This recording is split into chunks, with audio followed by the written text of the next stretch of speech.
Hermanos, Dios lo bendiga a todos en el nombre del Señor Jesucristo. Estamos en la penúltima prédica de la serie Examinando a la Iglesia y la última que trata el capítulo 3 de Apocalipsis.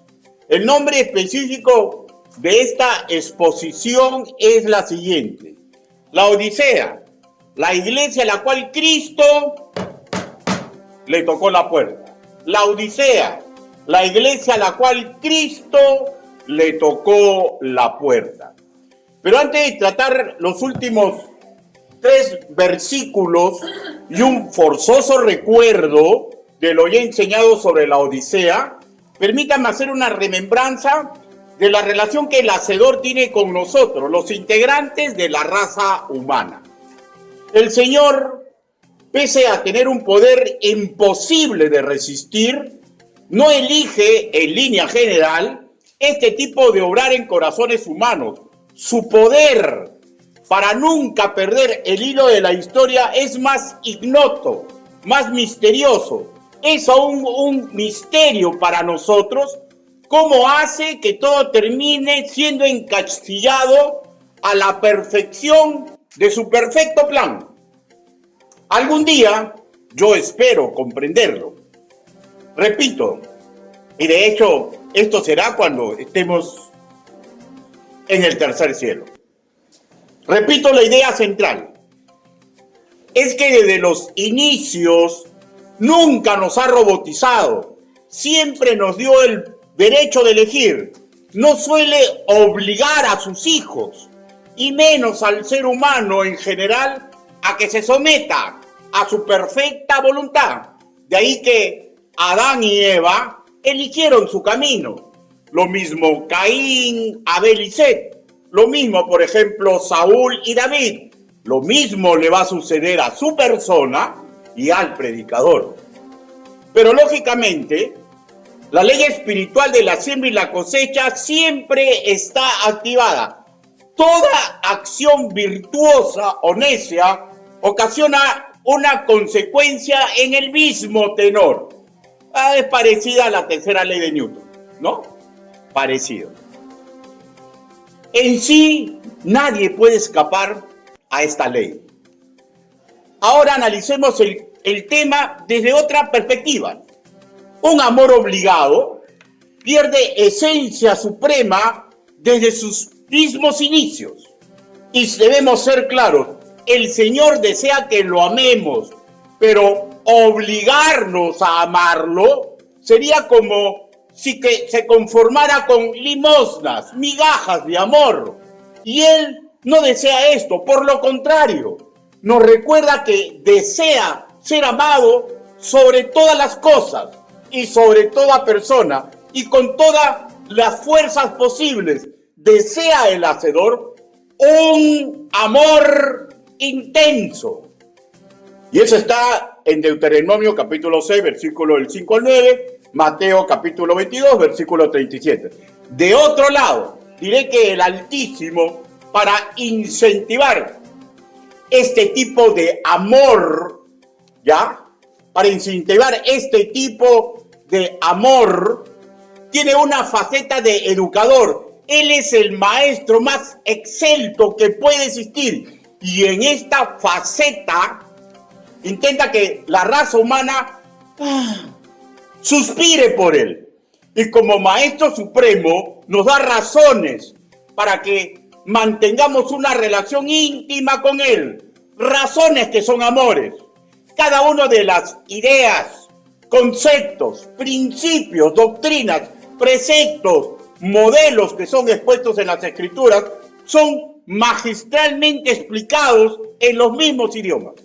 Pero repito, razones son amores, por tanto, hay una conclusión lógica para que un amor rinda frutos. De hecho, en excelencia, forzosamente tiene que ser un canal de 2 vías. Forzosamente tiene que ser una avenida, 2 vías. Dios nunca, porque es perfecto, deja de recorrer el carril que le toca. Ya depende de nosotros los seres humanos, seamos su estirpe tal como hemos cantado, o seamos ya parte de su familia espiritual, recorrer el que a nosotros nos toca. La visión amorosa del Hacedor, por ejemplo, es relatada en Jeremías capítulo 29, versículo 11, y no solamente fue un deseo para el pueblo de Israel, sino para toda la humanidad. Se lo voy a leer. Porque yo sé los pensamientos que tengo acerca de vosotros, dice Jehová, pensamientos de paz y no de mal, para daros el fin que esperáis. Ahora, es sumamente interesante, ¿no? Repite el Señor Jesús que no ha venido por sano, ha venido por enfermos. Hermanos, el Señor no hace distinción. Él quiere abrazar amorosamente a toda su estirpe, a toda la creación. Por ello, en su calidad de educador, al final de cada mensaje, a cada congregación del Asia Menor, que tuvieron diferentes circunstancias, ¿no? En las cuales, de alguna forma, en algunas de las facetas que son descritas en ellos, en algunas de sus actitudes, durante toda la prédica, en algunas nos hemos visto retratados. Y a todos, sin excepción, le repitió lo mismo. El que tiene oído, oiga lo que el Espíritu dice a las iglesias. Espero sea claro para todos nosotros, pues mediante sus análisis, sus peticiones, les compartía a los integrantes de todas esas iglesias su deseo de bien y no de mal hacia ellos. Sin más que reflexionar en esta parte introductoria de la prédica, la Odisea, la iglesia a la cual Cristo le tocó la puerta, vayamos a la lectura de los versículos que aún faltan tratar. Apocalipsis capítulo 3, versículo del 20 al 22.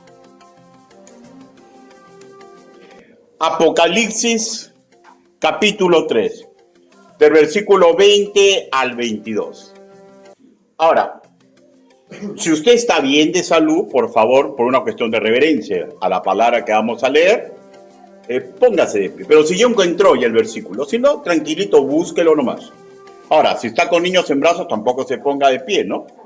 Y si tiene un ayayer o un ayudante al lado, tampoco no se ponga de pie si va a ayudar, pues no, si no, póngase de pie. Ya. Ruth.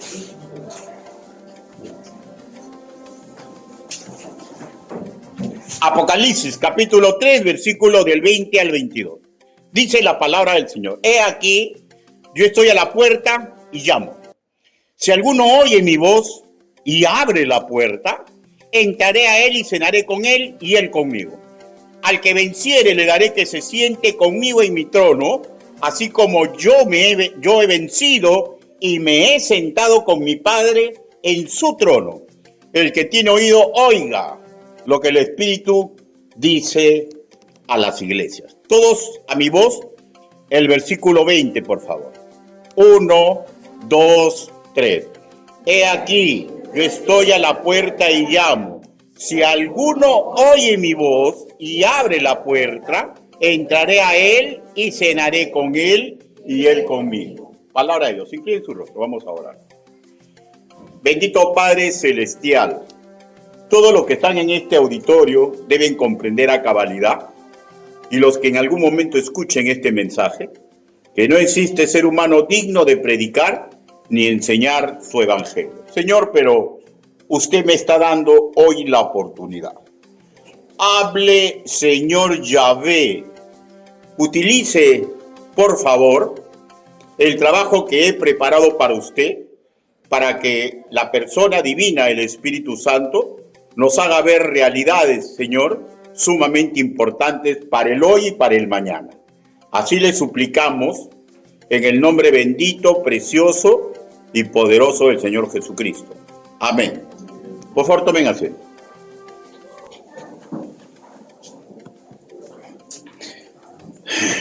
Iniciemos recordando que el Altísimo, por intermedio del Espíritu Santo, de hecho, les hizo comprender en algún momento de la historia de los que congregaban en la Odisea todo lo que está escrito en la misiva para ellos.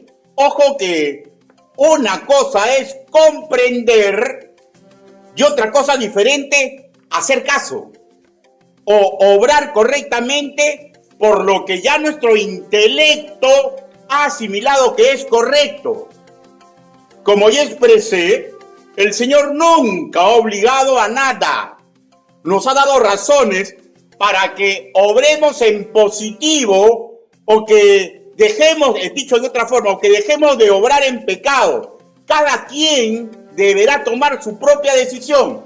Recordemos que en la Odisea, al parecer, ninguno era creyente, eran solamente religiosos. Pero puede darse el caso, porque ya lo expliqué, que había un sector de incrédulos más grande y un sector de creyentes verdaderos, pero que estaban en un invierno espiritual y ministerial. Ya todo les da la oportunidad, y agrego, es lo mismo en el hoy. La palabra del Señor le da oportunidad al creyente y al que aún no comprende lo que es ser nacido de nuevo, para que mejore su camino, para que se salve de las argucias del enemigo que desea perderlo. Y agrego, para nada bueno es olvidar la ley espiritual de la siembra y la cosecha. No se va a cancelar, hermanos míos, por deseo humano. Incluso el ser humano que no cree en las escrituras, si es inteligente, por el sentido común se da cuenta que a cada acción viene una reacción. Y si es ilustrado, lógicamente sabe la ley de Newton. ¿Ya? O sea, por angas o por mangas, el sentido común nos hace ver, ¿ya?, que lo que yo cocine, voy a comer. ¿Ya? Lo que yo cocine, voy a comer. Y recordemos que los de la Odisea sabían quién era Juan.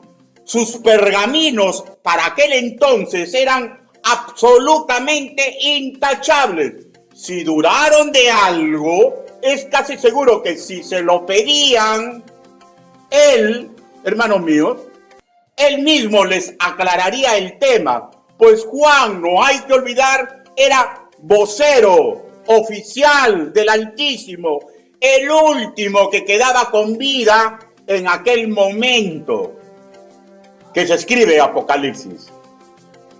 ¿Qué es lo que ya sabían los que congregaban en la Odisea? ¿Qué es lo que ellos ya sabían? Versículo 15, versículo 16. Y si querían, podían pedirle a alguien que les recuerde. Versículo 15, versículo 16. Dice, yo conozco tus obras, que ni eres frío ni caliente. Ojalá fueses frío o caliente, pero por cuanto eres tibio y no frío ni caliente, te vomitaré de mi boca. Por favor, ya no lea, escuchen. Esa tibieza era una situación tan enfermiza que el Señor los retrata que su vida produce vómitos. Que su vida produce vómitos. Y si no comprendían por qué les daba un calificativo tan fuerte, habían personas, hombres y mujeres, que les podían explicar. Versículo 17. Porque tú dices, yo soy rico y me he enriquecido y de ninguna cosa tengo necesidad. Y no sabes que tú eres un desventurado, miserable, pobre, ciego y desnudo. Les hace ver que su apreciación era errada, que no eran ricos espiritualmente. Y si bien al parecer muchos de ellos tenían una holgada situación económica, erraban. Porque nadie es rico por la fuerza de sus brazos o por su intelecto, sino porque Dios se lo permite. Porque Dios se lo permite. Y también erraban en la creencia de que de nada tenían urgencia. Tenían necesidad de cambiar el rumbo de su vida, porque les recalcó, no era lo que ellos creían. Dios Todopoderoso, que es omnisciente, que sabe la realidad, los desnudó. Ellos eran desventurados, miserables, pobres, ciegos y desnudos. Y es muy probablemente que se enojaron. Pero el Señor quería su bien, porque Dios tiene sueños de bien y no de maldad para ningún ser humano. El que escucha la palabra del Señor tiene la bendita oportunidad ¿ya? Cuando es predicado correctamente, de que nos desnuda nuestra vida, nos desnuda nuestra realidad. Y eso mismo les estaba ocurriendo a ellos. ¿Qué más comprendían ellos o tendría que comprender en algún momento de su historia? Versículo 18 dice: por tanto, yo te aconsejo que de mí compres oro refinado en fuego para que seas rico, y vestiduras blancas para vestirte, y que no se descubra la vergüenza de tu desnudez, y unge tus ojos con colirio para que veas. El Señor está usando su conocimiento del tema comercial por el cual su ciudad era reconocida a nivel en todo el imperio romano y que le había dado prestigio y riquezas, ¿ya? Ellos tenían maravillosos productos que comerciaban y en analogía se los presentó como un paragón de todo el beneficio que podrían lograr, ya no en calidad de vendedores, porque ellos no tenían nada, ¿ya? Sino en calidad de compradores, ¿ya? Si se sometían a su visión divina. Lo más maravilloso, que es un comprar sin plata, porque Dios nunca te exige nada para entregarte una bendición. Nada para entregarte una bendición. Lo hace por su presencia, porque Él sabe que es correcto, justo y necesario, punto. Él no necesita nada, hermano mío. No es como, por ejemplo, como cualquiera de ustedes que es un profesional, probablemente, o es un trabajador. Usted necesita exponer lo que sabe, ¿ya? Y lógicamente llevar una remuneración porque es lo justo, el obrero es digno de su salario. El Señor trabaja y no le pide nada a nadie, porque nada necesita. Era comprar, era solamente empujarlos a su idea de comerciantes, que ya no tenían que ser vendedores porque no tenían nada, que necesitaban llevarlo todo del Señor. Y si de algo del tema aún necesitaban más comprensión, qué privilegio hubiera sido para cualquier maestro del Señor en cualquiera de las otras 6 congregaciones del Asia Menor. Creo que si le decían, por ejemplo, Esteban, ven para que nos explique, qué privilegio para Esteban, que lo llamen de la Odisea. Lógicamente, entre todos ellos, el maestro de mayor autoridad era el apóstol Juan. Ya dependía de ellos, porque el que quiere pide, ya, el que quiere pide, dependían de ellos.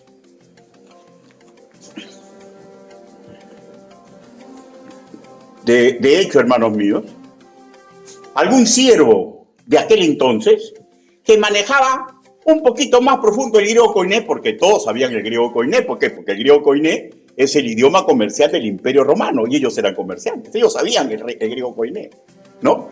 Pero si necesitaban de un lingüista les podía explicar la profundidad del término ojalá. Ojalá no fuera frío, ojalá fuera frío, ojalá fuera caliente. El ojalá, ¿no? Que vemos en el versículo 15. En el griego koiné, ofelon, que significa una ventaja insuperable por ganar. Y este lingüista podría rememorarse a la familia lingüística de este término, ¿ya? Y decirle que esa ventaja insuperable se lograba cumpliendo un deber. Y de hecho, ese maestro cristiano les explicaría los 2 deberes que tiene toda la humanidad. El sector más grande, un deber ancestral para todo integrante de la raza humana, relacionado, digamos, al instinto de supervivencia, salvar su alma inmortal, de vivir eternamente alejado del Creador y así salvarse de un destino doloroso, sin fin, que es el lago de fuego que será por la eternidad. Hermanos míos, en ese lago de fuego en el infierno no están los más malos de la humanidad. Están aquellos que orgullosamente no aceptaron doblegarse ante Jesús y declararlo como su Señor y Salvador. Es una triste realidad. Ahora, la Biblia es clara. ¿Usted conoce algún ladrón bueno? ¿Conoce algún ladrón bueno? No, ¿no es cierto? Es más, los delincuentes de aquella época que eran llevados a muerte en cruz, eran de la peor calaña. ¿Saben cómo era un ladrón en aquel entonces? No asaltaban dentro de las ciudades porque ahí estaba la legiones romanas. Y esos patas no es como en la actualidad, ¿eh? El que al que mata con arma, a arma muere. Es la ley del principio de la autoridad.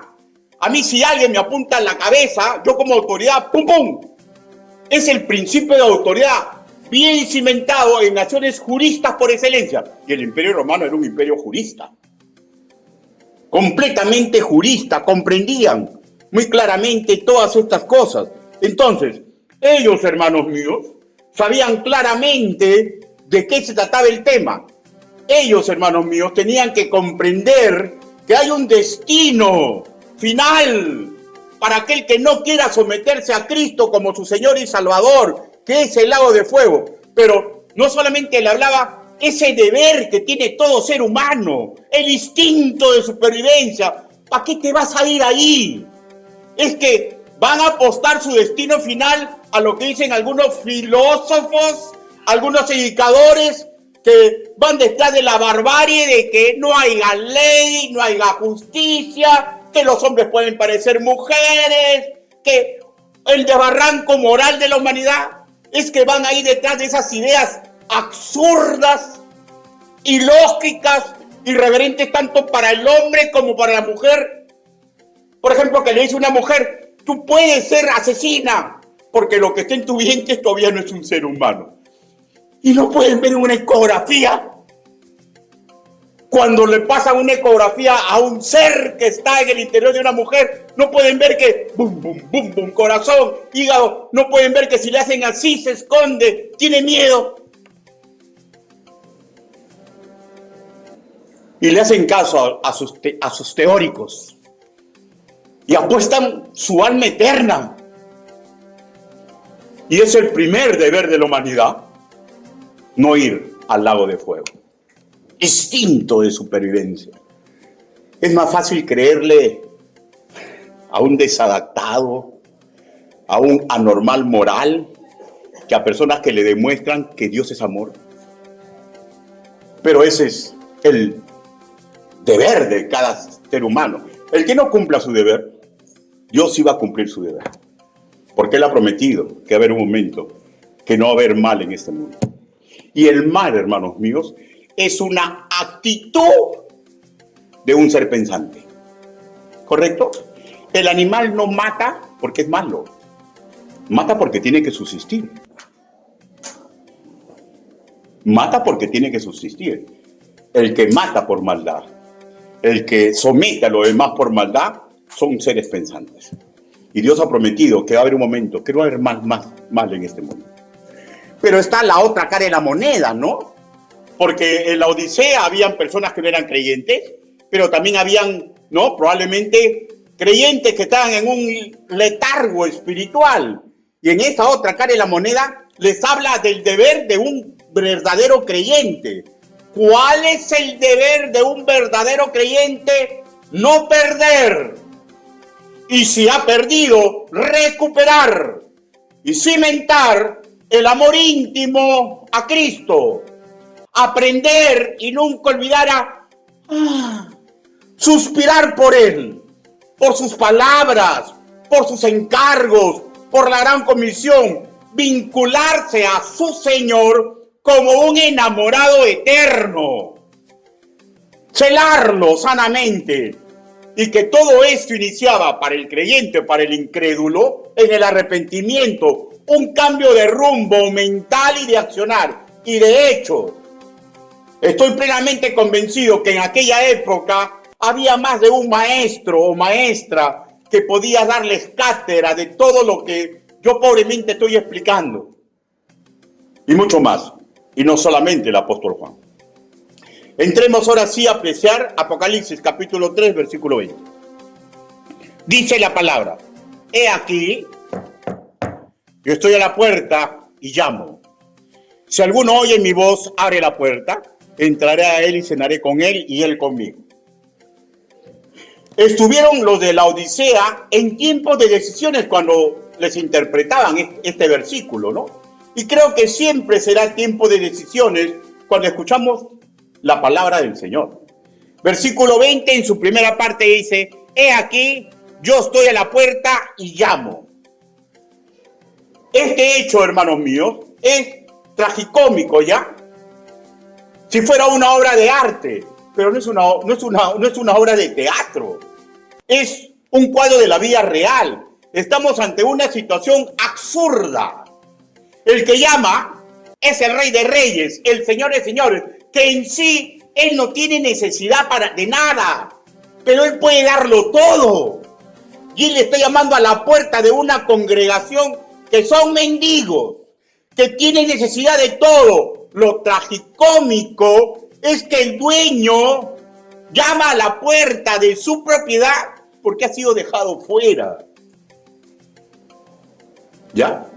Y en verdad, no hay nada cómico, ¿ya? Es una tragedia. Completa. Rotunda. Porque hay una verdad sumamente ilógica, imposible de ser sustentada, ni avalada por el instinto de la supervivencia. Que el dueño de todo lo que existe, el que puede llenarme de todo bien, quien puede cubrir cualquier necesidad mía, lo dejo afuera. Hay una verdad irrefutable. Si esta realidad no cambió para la Odisea, fue una de las tragedias más completas de la antigüedad, pues es trágico en cualquier época, lugar y circunstancia que los seres humanos hagan caso omiso a los llamados de su creador. A los no salvos, tormentos por los siglos de los siglos en un lugar terrorífico donde el gusano no muere y el fuego nunca se apaga. Ay, ¿y usted cómo sabe que es realidad? Bibliografía. Vayan a la ciencia y la bibliografía. El único libro o colección de libros que puede ser sustentado con validez al casi 98% es la Biblia. Ni Platón, ni Aristóteles, siempre los estudios dicen, puede ser que haya dicho así o puede ser que no. ¿Ya? Ahora, más todavía. ¿En qué libro o en qué colección de libros, con más de 66 autores, 44 autores, ya, imagínense usted, de que miles de años antes dicen, y nacerá en Belén de Éfrata, la más pobre de la ciudad de Judá, y miles de años después, no se desarrolla Belén, sigue siendo la más pobre. Y alguien me puede explicar que siglos atrás diga, Ari, Ari, Sabactana, y el Señor repite esas palabras. Y alguien me puede explicar que diga que fue vendido por 13 monedas desde miles de años antes y llegue a ocurrir eso. ¿Alguien puede explicar en su lógica científica que el ser humano pueda saber miles de años antes lo que va a suceder? Todo es verdad. Eso le da un valor irrefutable. La Biblia es la palabra de Dios. Nos habla la verdad. Y la verdad duele, pero la verdad es verdad. La verdad es verdad. Y así dice a los no salvos, donde el gusano no muere y el fuego nunca se apaga. Marcos capítulo 9, versículo 48. Que no fue ideado, escúcheme ya, para la raza humana, sino para el demonio y sus huestes de maldad. Apocalipsis capítulo 20, versículo 10. Apocalipsis capítulo 20, versículo 10.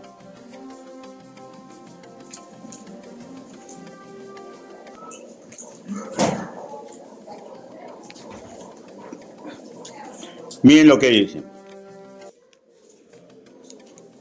Y el diablo que los engañaba fue lanzada en el lago de fuego y azufre, donde estaba la bestia y el falso profeta, y serán atormentados día y noche por los siglos de los siglos. Ay, la Biblia es de gente ignorante. Hermano, usted sabe que cuando sacan un récord, ¿cuántos creyentes han recibido el premio Nobel? Los científicos más refutados del mundo, los biólogos, los historiadores, los guerreros más famosos, todos fueron cristianos. Pero nos tildan de ignorantes, porque hablamos la verdad en base a las escrituras, y porque la moral que exportamos, que también es bíblica, duele el deseo de hacer lo que quiere hacer el ser humano. Yo sé estas cosas, porque a mí me predicaban la Biblia, y yo manancancho. Yo fui predicado a los 14 años, manancancho. No, eso no es conmigo. No, eso no es conmigo. No, eso no es conmigo. Hasta que tuve que ver toda mi vida a un paso de perderse. Mi vida era de mi familia. Yo me di cuenta claramente, pero no estaba dispuesto que nadie me diga cómo tengo que hacer las cosas. Me di cuenta. Y no, a mí no. A mí no me van a poner una cerviz. ¿Y qué dice el Señor? Mi yugo es fácil. Es sumamente fácil. Regresará Jesús una segunda vez, en un día futuro que nadie sabe, y todo se cumplirá. Los seres humanos que ahí serán mandados por siempre, ¿ya? Serán los que desatendieron su obligación de salvar su alma, por no someterse al Señor Jesús. No así los que se rindieron ante Él, serán alejados de ese pozo ardiente y gozarán de la paz del Señor. No porque sean buenitos, porque recuerdan el ladrón que les dije, ese hombre no tuvo nada bueno que hacer. Él ya fue agarrado en sus pecados, en sus delitos, y fue colgado. Vuelvo a repetir, ¿saben cómo era un ladrón en aquel entonces? Dejé la incógnita, ¿no? Ya, era así. ¿Saben cómo era un ladrón? No robaban dentro del territorio porque estaban los legionarios romanos que te decían, al arriero muere. Ellos tenían un terror a las legiones romanas porque, ay, ¿qué le ibas a levantar una espada? De frente iban, te daban. Entonces los delincuentes, ya, no atacaban en las ciudades porque tontos no eran, se iban a la campiña. Y en la campiña, las caravanas de gente de mucho dinero decían, bueno, nos van a robar, contratemos 30 legionarios que han sido legionarios, contratemos soldados. ¿Y saben cómo hacían ellos? ¿Cómo hace todo delincuente, no? Observaba. Hay 30. Bueno, vayamos con 100. Y en el camino los asaltaban. Primero, matar a los que defendían. Segundo, matar a los hombres. Pregunto, damita, que está usted presente. Por más miedo que usted tenga. Si usted ve que están matando a su padre, están matando a su hijo, están matando a su hermano, ¿usted no va a hacer nada? Sí, en un momento las mujeres reaccionaban. ¿Y saben lo que ellos hacían? Las mataban, pero antes las violaban. ¿Por qué eran tan salvajes? Simple, porque no podían dejar ni un solo testigo. Porque si ese testigo era fisionomista, ¿ya? Llegando a una población romana, donde estaba la guardia romana, ¿ya? Y decía, pretor, ese es el que nos mató. No iban a estar, hay los derechos humanos. Brulungón, tortura, habla quiénes son. ¿Quiénes son? ¿Está tu familia? No, mi familia no está. ¿No está tu familia? Di quiénes están de tu familia. Estos están, porque si no los vamos a matar a todos. Era terrible, hermanos míos. Por eso que los delincuentes no mataban en la ciudad, ni asaltaban en la ciudad. Lo hacían en la campiña. Este hombre es un ladrón. Él había hecho todas esas cosas y mucho más. Pero ¿sabe qué había pasado con este hombre? Judea era una zona tan chica que era imposible no escuchar al Señor Jesús. Por eso que al principio los dos se burlan. Pero uno comienza a darse cuenta la realidad. Que ese es el Mesías. Que no se burla, que lo mira con amor, que está susurrando perdón, que está dando palabras. Madre, ahí es tu hijo, hijo, ahí es tu madre. ¿Ya? Y sabía la fuerza de sus preceptos, su sabiduría, y siente algo en el corazón. Y le dice, acuérdate de mí cuando estés en tu reino. Esa es la petición, pero antes de eso el arrepentimiento. Le dice a su compañero, tú y yo estamos bien acá, pero este no hizo nada.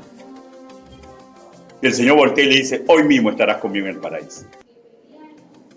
Hermanos míos, en el cielo no están los buenitos. En el cielo están aquellos que se humillaron ante Cristo y reconocieron que no valían nada. Hermano, ¿es Cristo o es nada? Ahora, si usted es creyente, usted tiene seguro la salvación, pero en este mundo, ¿es Cristo o no es nada? Tenemos que comprender eso. ¿Es Cristo o no es nada?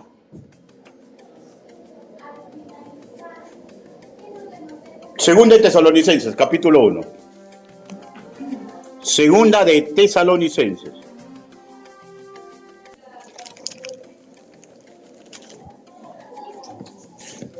Capítulo 1.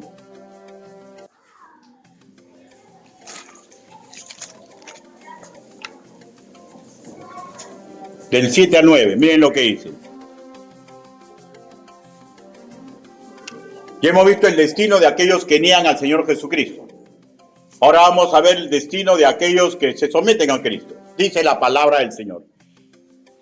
Segunda de Tesalonicenses, capítulo 1, versículo 7. Y a vosotros que sois atribulados, daros reposo con nosotros, porque cuando se manifieste el Señor Jesús desde el cielo con los ángeles de su poder, en llama de fuego, para dar retribución a los que no conocieron a Dios, ni obedecen el evangelio de nuestro Señor Jesucristo, los cuales sufrirán pena de eterna perdición, excluidos de su presencia del Señor y de la gloria de su poder.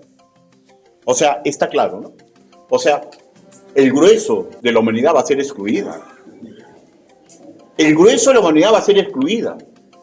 Porque, ¿saben cuál es el peligro de ser estirpe de Dios? ¿Saben cuál es el peligro de ser estirpe de Dios? Que cada uno de nosotros nos creemos sumamente capaces. Sumamente capaces. Cuando yo me di cuenta que era un desnudo, que era un desventurado, que estaba ciego, es cuando recién acudí al Señor Jesús. Yo siempre creí tener el sartén por el mango. Y cuando me di cuenta que toda mi vida la estaba perdiendo. Dios me había puesto una buena mujer, pero pobrecita mi esposa. Dios me había dado hijos, pero pobres chicos. Dios me había dado un trabajo, pobres los que caían en mi mano. Era astuto, ladino, malo. Pobre la gente que se relacionaba conmigo. Claro, estaban sumamente enamorados de mí. Les gustaba andar con el negro, Ricardo. Bacán es bacán. Hasta que caían en mis garras. Y no se dan cuenta. Pero yo me sentía cochino. Me di cuenta que ya no podía más. Me di cuenta que ya no podía más. Me di cuenta que es una trampa sentirse muy capaz y alejado de la palabra del Señor. Y rehice mi vida. Pero aún no es el día en que vaya a la presencia de mi Señor. Como aún no era el día que los de la Odisea vayan a la presencia de Dios, porque se les estaba dando una nueva oportunidad. Porque mientras hay vida hay esperanza. ¿Ya? Quien no necesita nada, toca la puerta de los corazones humanos. ¿Y saben cómo la toca? Con la palabra de Dios. Por experiencia propia, yo sé que cuando la palabra de Dios le arde en el corazón a una persona, es que su conciencia se está despertando y su parte pecaminosa la está haciendo luchar. Eso ocurría conmigo. Y eso ocurre con cualquier persona que le dicen sus verdades.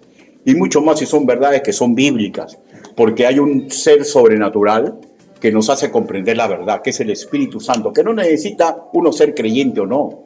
Él nos hace comprender las palabras que vienen de las Escrituras. No necesitaban nada. Y eso era su tremendo error. Ellos necesitaban el amor puro que solamente Dios podía entregarles. Y sigue el versículo, dice, si alguno oye mi voz y abre la puerta, versículo 20, aquí el acto de oír castizamente puede tener varias interpretaciones, versículo 20, Apocalipsis capítulo 3, versículo 20. Si alguno oye mi voz y abre la puerta, aquí el acto de oír castizamente puede tener varias interpretaciones. Clave es saber qué implica el acto que nuestra Reina Valera 1960 se escribe en castellano oír. Escúcheme, por favor. En el griego koiné, akuo, un verbo primitivo que da vida a diferentes términos que implican actos diferentes, ¿ya? Por ejemplo, entender de hecho con el intelecto.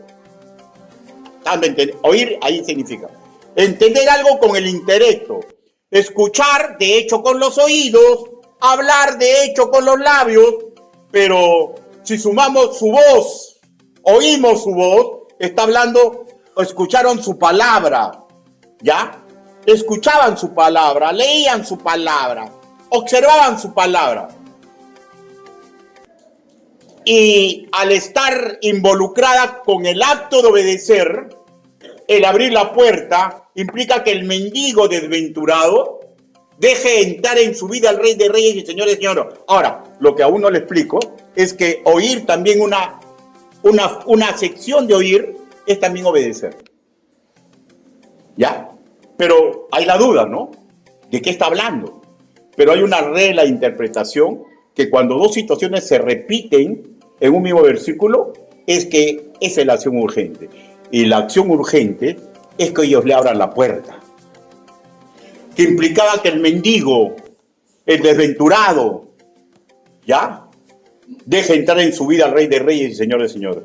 Qué maravilloso que esto suceda con personas que uno conoce. Qué maravilloso que eso nos ocurra a nosotros, a los creyentes, hermano mío. Porque a veces estamos tercos de retercos, haciendo mal las cosas. Y la palabra del Señor nos dice la realidad. Qué maravilloso es cuando dejamos nuestra terquedad de lado y nos sometemos a la forma santa, pía de hacer que tiene el Señor. Qué maravilloso que decidamos no dejarlo afuera sin participar del negocio rentable para nuestra carnalidad. ¿Cuál es el negocio rentable para nuestra carnalidad? ¿Explico? Cuando nos damos cuenta de la verdad de Dios y no le queremos hacer caso porque no le conviene a nuestra vieja naturaleza. También es interesante apreciar que le habla a todo lo de la Odisea, pero dice, si alguno, haciendo personal la responsabilidad de obedecer el mensaje divino. Leamos sobre la acción divina que resulta de ese acto humano de humillación y reconocimiento. Porque si él toca y yo le abro la puerta, dice, entraré a él y cenaré con él. O entraré a ella y cenaré con ella. Y estamos ante el carril divino que solamente puede ser trancado, escúcheme, ¿ya? El carril divino en el ser humano solamente puede ser trancado cuando el ser humano no es camarones. No le abre su corazón, ¿ya? Pero si no le trancamos, ¿ya? La vía a nuestro corazón, Él promete entrar en nosotros y cenar con nosotros. El teólogo escocés Brian Barkland, ya en la presencia del Señor en 1978, conocedor de ese tema, nos enseña que esa cena a la que se hace mención era una comida en la cual los que trabajaban se sentaban y platicaban mucho, pues era el momento en que el trabajo había terminado. Hermano mío, la vida es tan agobiante, es tan estresante. ¿Se acuerdan las dos hermanas? Había una que había decidido actuar y la otra había decidido estar a los pies del Nazareno y escuchar su palabra. Y la otra le reclamó, ¿pero por qué ella no está haciendo nada? Llámale la atención. Y él le dijo, afanada está. Tu hermana ha elegido la mejor parte. La vida estresante solamente se combate maravillosamente cuando no perdemos intimidad con Cristo. Y agrego, es muy probable que cuando habla entraré y cenaré con él, es un enfoque, hermanos míos, con respecto de las bodas del Cordero, ¿ya? Es muy probable. Pero la verdad, vuelvo a repetir, la vida es tan fuerte, tan terrible, que la palabra del Señor no da paz y tranquilidad. Al que venciere, versículo 21. Al que venciere, versículo 21. Hermano, no implica para nada fuerza, ni obra, ni esfuerzo humano, ¿ya? Porque yo solo no puedo entrar al cielo. El Señor dice, yo soy el camino, la verdad y la vida. Nadie es negación de algo. Nadie puede venir al Padre si no es por mí. Vencemos, hermanos míos, porque Él venció primero. Porque Él cargó nuestros pecados, pecados que nosotros no podemos cargar. Primera de Pedro, capítulo 2, versículo 24. Nos rescató porque yo no me puedo rescatar. Primera de Pedro, capítulo 1, del 18 al 19. Pagó nuestros pecados con su muerte porque yo no puedo pagar ni un solo pecado que cometo. Romanos capítulo 5, versículo 6. Y continuemos el versículo 21. Dice, le daré que se siente conmigo en mi trono. Le daré que se siente conmigo en mi trono. Esta promesa, hermanos míos, nos eleva a nosotros de naturaleza pecaminosa una vez que estemos con Él. Cero naturaleza pecaminosa, ¿ya? A una intimidad con Él. No es que nos reconoce como divinos, nos está reconociendo que vamos a tener una maravillosa intimidad con Él. En el comentario exegético del Testamento griego, Alford considera que esto es la más alta y gloriosa de todas las promesas que se nos ha dado. Intimidad con siempre con Jesús.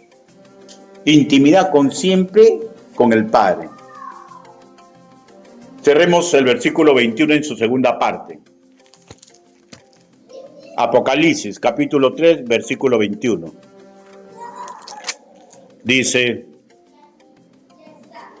así como yo he vencido y me he sentado con mi Padre en su trono. Este es un magnífico recuerdo. ¿Saben por qué? El Señor Jesús venció y nos enseñó mediante su testimonio. Hermanos, el Señor Jesús no tuvo una vida, un mar de rosas, ¿ya? Pero tuvo una vida muy moral, ¿ya? Una vida, hermanos, que tuvo muchas alegrías, pero a su vez mucha aflicción, pero igual venció. Y nos enseñó el camino para vencer. Cuando el demonio lo tentó, lo venció con la palabra. Y cuando él estaba ante cualquier situación, le decía a sus hijos, hagamos así para que se cumplan las escrituras. La forma de vencer es como él venció, aplicando la palabra en cualquier situación que venga a nuestra vida. Conclusiones. Hermanos, no desesperemos por las tribulaciones en este mundo. ¿Usted la pasa mal? Yo también. La paso muy mal. Hay tantas cosas que me afectan como les afecta a ustedes. ¿Ya? Pero yo sé que la única forma para ser vencedor en este mundo es dejarme fortalecer por Él. Segundo, recordemos, hermanos míos, que la victoria final es segura, ¿ya? Y no porque usted es la última chupada del mango. Y no porque yo soy lo máximo. La victoria la tenemos segura porque Cristo ya venció por nosotros. Tercero, fuera de Él, y esto es tajante, no hay nada bueno para la raza humana. Hermano, grabe esto en su ADN mental. Fuera de Cristo, no hay nada bueno. No hay nada bueno. No hay nada bueno. Para terminar, solo digo, qué maravilloso servir y adorar a un Dios así. Que nos saca, hermanos míos, de toda la pobredumbre moral, de las actitudes incorrectas, y nos pone en un lugar de gloria. En un lugar de gloria que yo no me he ganado, y ningún creyente se va a ganar.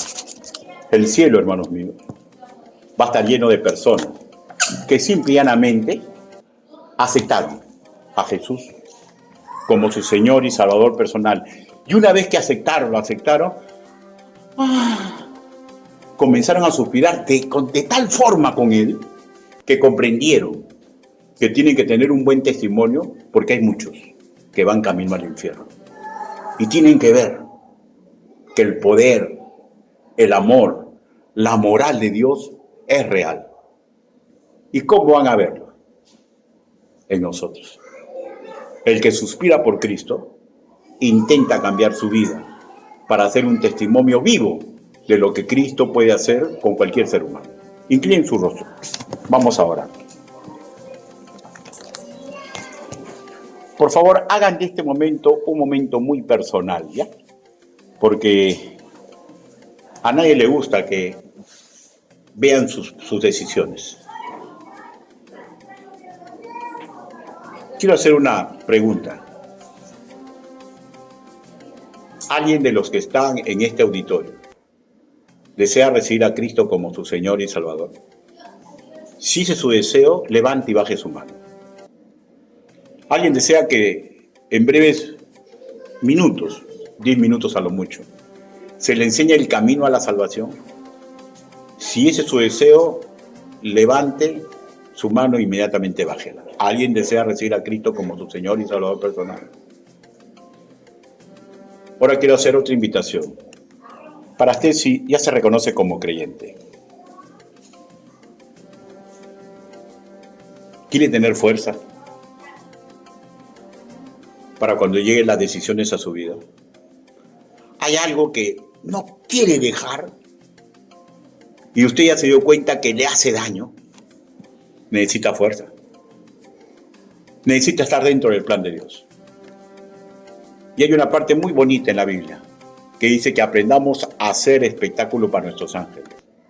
Si usted es creyente, hay ángeles que no pueden entrar en su interior y que viven contentos cuando aquel que cuida o aquella que cuida hace lo correcto.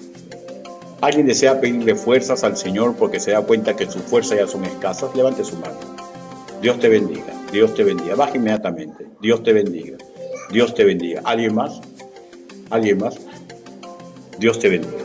Vamos a orar. Bendito Padre Celestial, Señor, usted ha visto la mano levantada. Señor, usted sabe el motivo por el cual la levantaron, Señor. Ayúdelo, Señor, en las decisiones que ellos deben de tomarse. Señor, la vida no es fácil. Todos estamos en este camino, Señor, que nos trae mucha aflicción, mucho dolor, Señor. Señor, y hemos comprendido con suma claridad que su palabra es verdad. Hemos comprendido con mucha claridad que cada vez que queremos hacer como queremos hacer, terminamos golpeándonos en todos sitios, Señor. No lo permita, Señor. Ayúdenos, Señor, a los que levantaron su mano, que tomen decisiones correctas. Señor, lloramos por los que no levantaron su mano porque escuchan el mensaje y se dan cuenta que están en un camino correcto, Señor. Señor, ayúdenos, Señor, porque tarde o temprano van a ser solicitados para ser zarandeados. Y tarde o temprano, el sistema del mundo lo va a poner contra la espada y la pared. Ayúdelo, Señor, para cuando llegue ese momento. Ayude a todos los que estamos hoy aquí, Señor. Y ayude a todos los que en algún momento puedan escuchar este mensaje. Así le pedimos, así le suplicamos, en el nombre bendito, precioso y poderoso del Señor Jesucristo. Amén. Hermanos, Dios los bendiga.